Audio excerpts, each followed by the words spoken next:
Hello, welcome to another review of Drones Visual. As many of you know, portable drones have been trending for a while. This trend is of course in response to the needs of customers who would like to take the drone on a trip to capture an awesome landscape, a sunset or a happy moment from the air. This need combined with the innovation of diverse companies has brought to the market an array of portable drones with advanced functionality. You're already familiar with drones such as the DJI Mavic, the GoPro Karma, which was unfortunately recently recalled. Then we have the Pro drone, the Snap drone, and many other. All these drones belong to the category of portable drones, or at least I want to call them that. However, within this category of portable drones, we have a subcategory that I will call pocket drones. And this category includes the Dobby from Zerotech, the hover camera, and the Wingsland S6. Now, of course, I'm talking about brushless drones with advanced functionality, because I know there are a bunch of brush mini quads that are even the size of a coin. One of these pocket drones is, as I already mentioned, the Wingsland S6, which is the drone that I have right here in front of me. Today I intend to do the first part of a review of this drone, which will include unboxing, overview of the components or accessories that come included with it. Then we will also cover the app that we can use to control this drone. And finally, we will take it outside for its maiden flight. And of course, I will show you a sample of the footage recorded with the onboard camera. So let's then get started with the unboxing and let's take a look at all the components that we have inside. As you can see, the drone comes in a box very compact, so it might reduce shipping costs. As soon as we open the box, we will see the plastic capsule that contains the pocket drone Wingsland S6. Right underneath the capsule that protects the drone, we will find the instructions manual and other components or accessories that I will show you in a moment. Actually, if we look carefully at the box is divided in two sections. The upper section contains a mini drone, while the bottom contains the accessories. Okay, let's take then a look at the components one by one. First, as you already saw, we can find the instructions manual. This one comes in Chinese, but I guess that the one you'll get is probably an English version. Please read it carefully, of course, before flying. Then if we continue inspecting the box, the next thing we'll find is a battery. This is a 1400 milliamp 2-cell LiPo battery, and according to the manufacturer, it says it should allow for a flying time of approximately 10 minutes. Then here you can see the connector that will connect directly to the drone. In case you are interested, let me real quick show you the dimensions of the battery. You can see that the length is approximately 70.93 millimeters. And then if we take a look here from the side, we can see that it's around 16.65 millimeters. Just showing in case you want to know, because I know some of you might ask. And then if we take a look at the weight, we can see that it's 71.7 grams. Of course, to charge the battery, we'll need a balance charger. And here you can see it. As expected, it's a very compact and easy to carry balance charger. Then you might have already seen the connector in the inner section of the balance charger. There is where the battery plugs, and at the other end we'll have a USB. This means that you can even use a power bank to charge your battery on the go. Let me show you real quick here the input of the charger. As you can see, it can take 5 volts at 1 or 2 amps, and it can output 8.7 volts at 0.5 or 1 amp. To charge the battery is actually very simple. You just need to slide it in. You might need to make a little bit of pressure. Once the battery is connected, you can then plug the USB cable. Then the LED lights will turn red and flash a few times before becoming solid. This indicates that the charging process has started, and they will turn green once the battery is fully charged. As you can see here, the LED is now red, and it means that the battery is pretty much charging at this time. Included with the S6, we'll get a set of very tiny little props. If we take a closer look at the props, we can see that they actually look like the wings of an insect. They're even kind of transparent. They should measure around 3 inches, so this little blade that I'm holding should be around 1.5 inches. The next thing that I would like to show you is a USB cable, either to charge the battery or to connect the drone with your computer, although at this point I'm not aware of any software you can use other than the smartphone app to configure the drone. Possibly, or it's possible actually that you might be asking yourself what this little tiny metallic bar that I'm holding in my hand right now is. Well, let me tell you that it's hiding a very tiny secret. You want to try to guess what it is? Well, I guess I'll just show you then.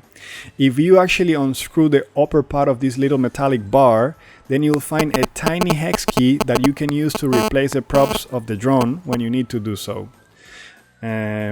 Then, what I'm about to show you right now is something that does not come included with the Pocket Drone, but you can buy it separately. There are a few extra accessories that you can buy for the Wingsland S6, and this mini light is one of them.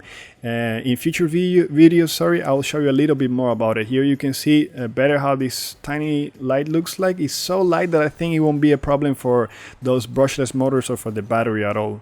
There are two lighting modes that you can use with this light. One is strobe and one is a fixed light. Then to secure the light, we have this sort of plastic bracket that attaches to both sides of the drone to keep the light in place. Finally, here we have the drone itself. It comes protected in this plastic capsule, which we can actually use it to carry it around without needing to buy a mini bag for it. Of course, there's no space for accessories inside this plastic capsule or for the battery or anything like that. To open the capsule, we simply need to unlock it here on the side by making some pressure, and voila. And then here we have it, the Wingsland S6 Pocket Drone. As you can see, this drone is slightly bigger than my hand, so I'm pretty sure it can fit in your pocket without problems. Now, initially the drone comes folded to make its transportation easier. If you look at it well, it looks like a butterfly or a larvae in a cocoon slowly going through a metamorphic sort of transformation to eventually spread its wings and fly free. Well, at the end of this review, we will allow it to go out there and get some fresh air. But let's continue now taking a look at the quad or the drone.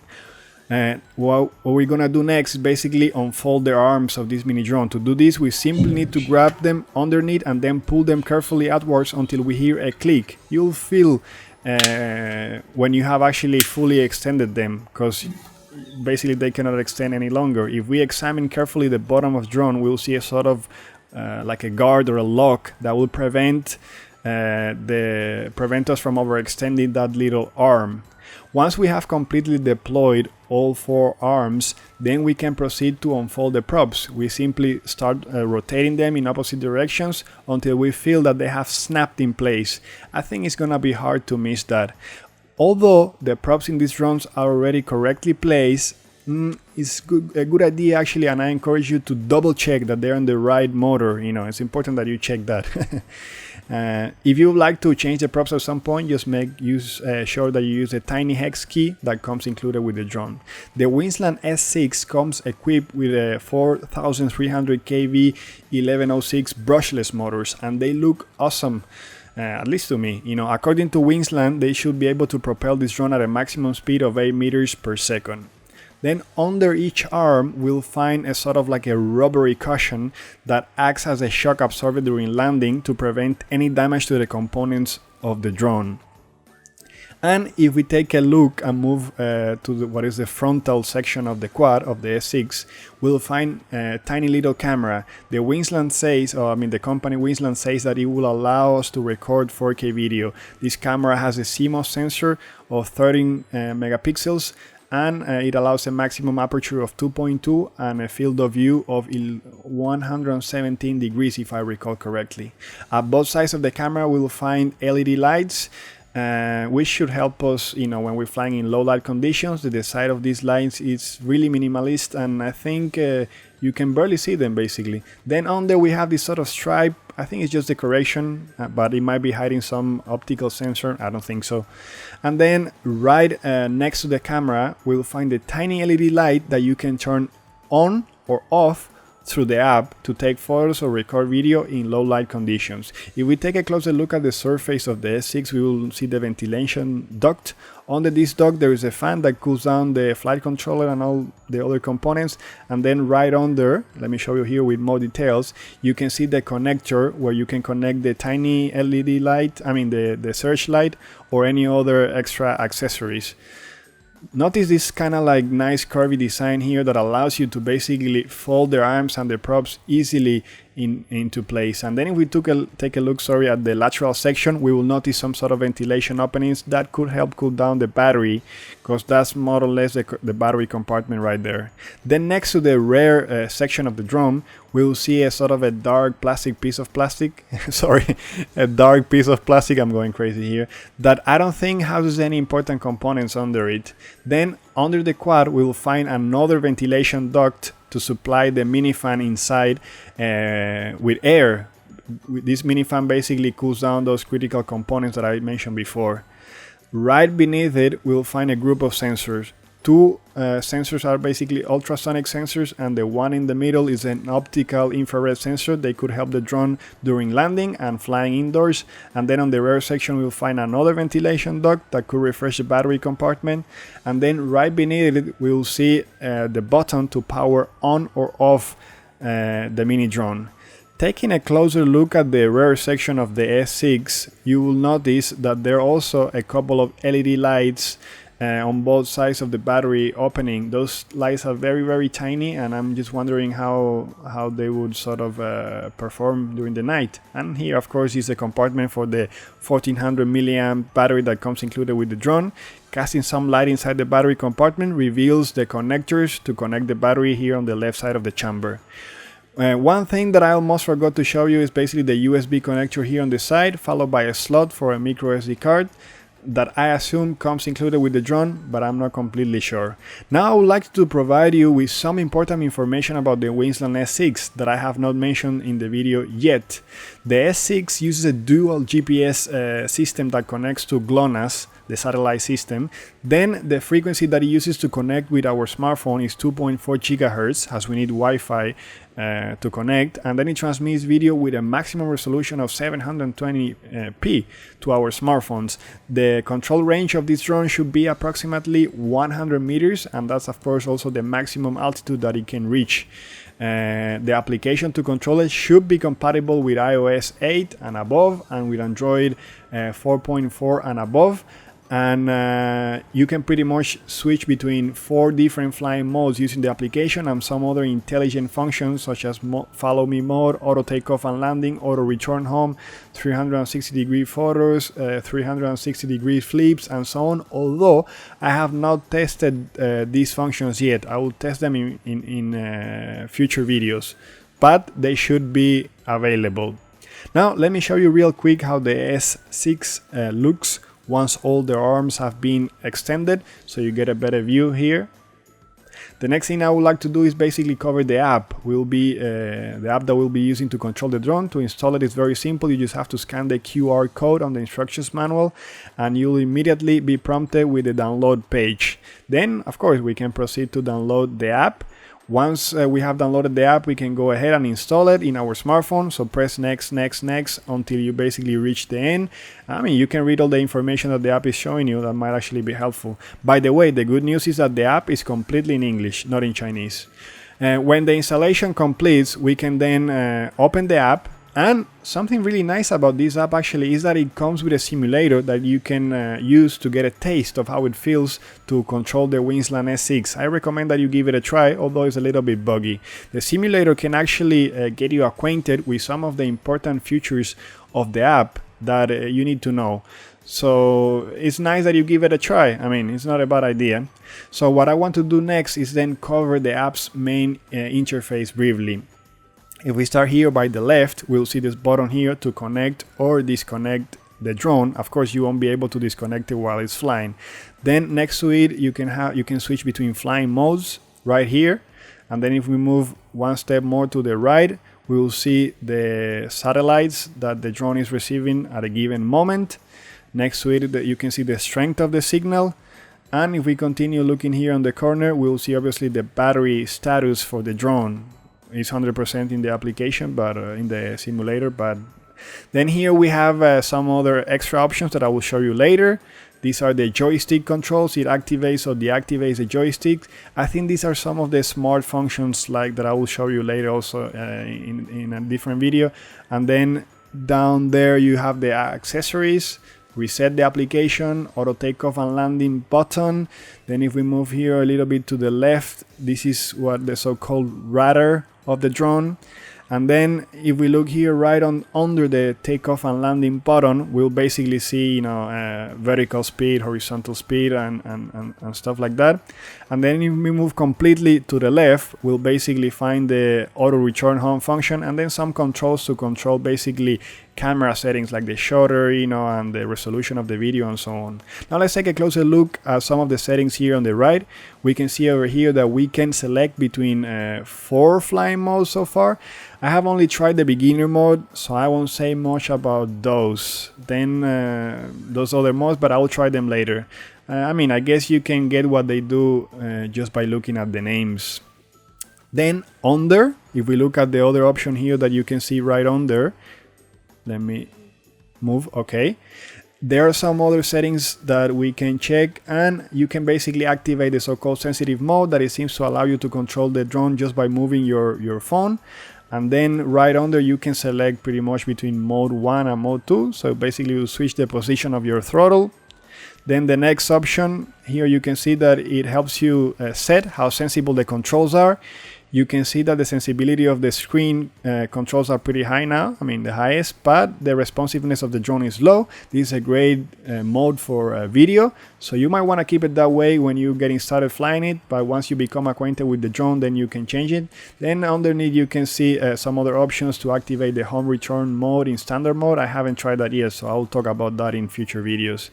Then the last option, basically, it would allow us to calibrate the drone. Once you choose that, you should do it actually before flying. It will ask you to rotate the drone like 8 times clockwise. Then the button here that you can see basically activates the screen joysticks. Now you might not be able to access some options while the joysticks are on. Then of course we have the auto takeoff and landing button that I showed you before already. I would like to mention that initially the app of the drone didn't work well with my smartphone, which is a Xiaomi Mi 5. The drone was connected with the Wi-Fi, but I got no video feed or telemetry. So I just tried with another mobile and then it worked perfectly. I can't really tell why. If you experience the same issue, it might be an issue of compatibility with your smartphone and the mini drone. So you might just change your smartphone, just get another smartphone to try that. But it worked perfectly with my older smartphone, which is running Android 4.4, which is a pretty old version actually. But not with my newest sort of phone that is running Android, the latest version of Android. But I guess it's because Xiaomi is kind of like a pretty special on that. Let's go ahead and connect our smartphone now to the drone using the application that I showed you a while ago. The first thing we need to do is to power the drone and then place it on a flat surface. As soon as we powered it, we will hear the cooling fan start spinning, and then the drone will beep for a while. While the drone is waking up, we can then proceed to turn on the Wi-Fi in our smartphone. You'll probably not see the Wi-Fi signal from the drone right away. It should take a couple of minutes before it shows up. Just be patient and wait a little bit. The password for the Wi-Fi can be found on the drone, and it's just a sequence of numbers from 1 to 8, if I recall correctly. I have already entered the password, so I don't need to do it again. But you might need to do it the first time you actually try to connect. Once we are actually connected via Wi-Fi, we can then proceed to open the app.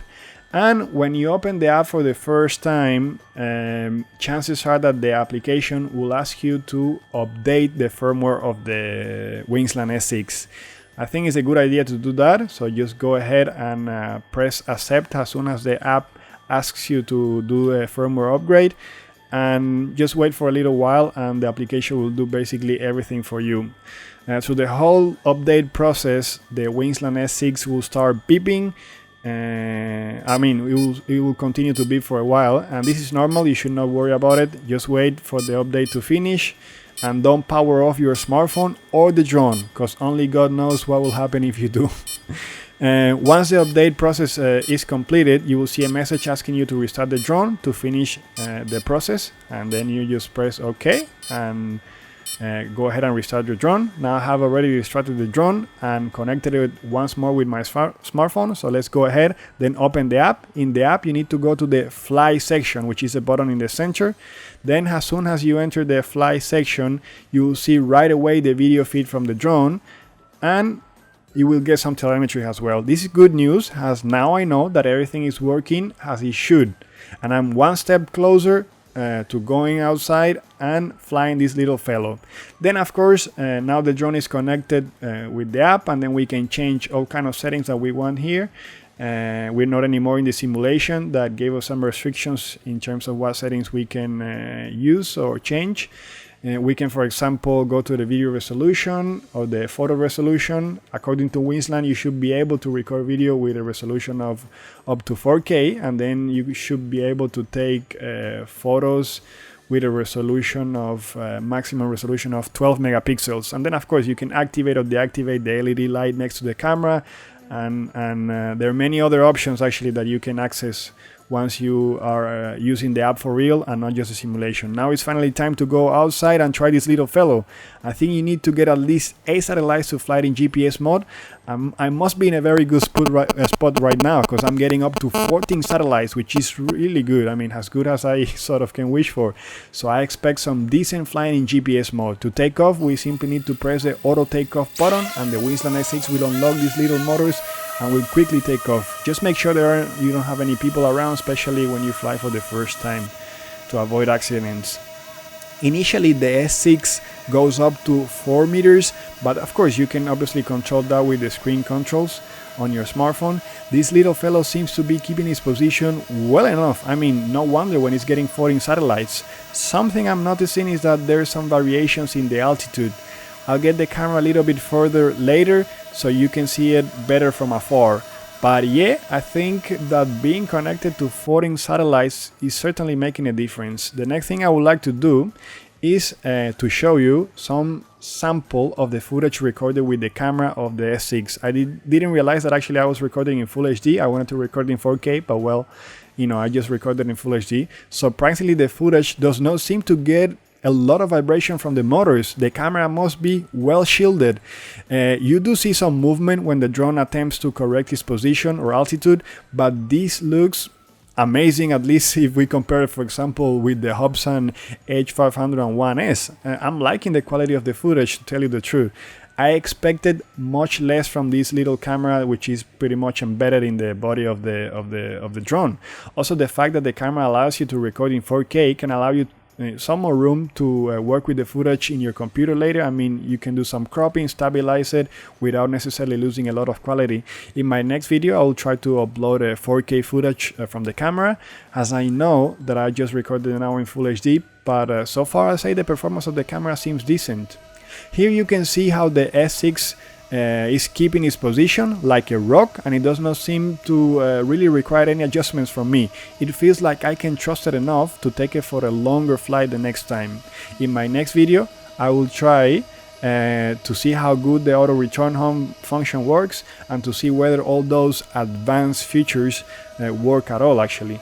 You can see that as I move around the drone, it has like two green LEDs in the front line, and then in the rear section we can see two red LEDs. This can help us a little bit while flying in the night, although I'm not sure whether I'll be able to see those tiny LED lights when the drone gets a little bit far from me in the night. We will also test that and see how it works out for us. Like I mentioned a while ago, I did notice some changes in altitude. I mean, nothing very dramatic, but I thought it was worth mentioning. So here I'm going to show you now. Here I have placed the camera a little bit further so you can see how it behaves with more details. Notice how it moves a little bit up and down. I mean, I don't think it's a lot, but I think it could be better. But I just wanted to show you that. Well, this will conclude the first part of my review of the Wingsland S6. In coming videos, we will take a look at the so-called advanced functionality. We will see whether it works well or it works at all, you know. We will also cover some of the extra accessories that you can use on it, like the searchlight. Now let's go to the conclusions. First, let me tell you what I liked about it. The design is super light, foldable, easy to carry, it can fit in your pocket, and also very original.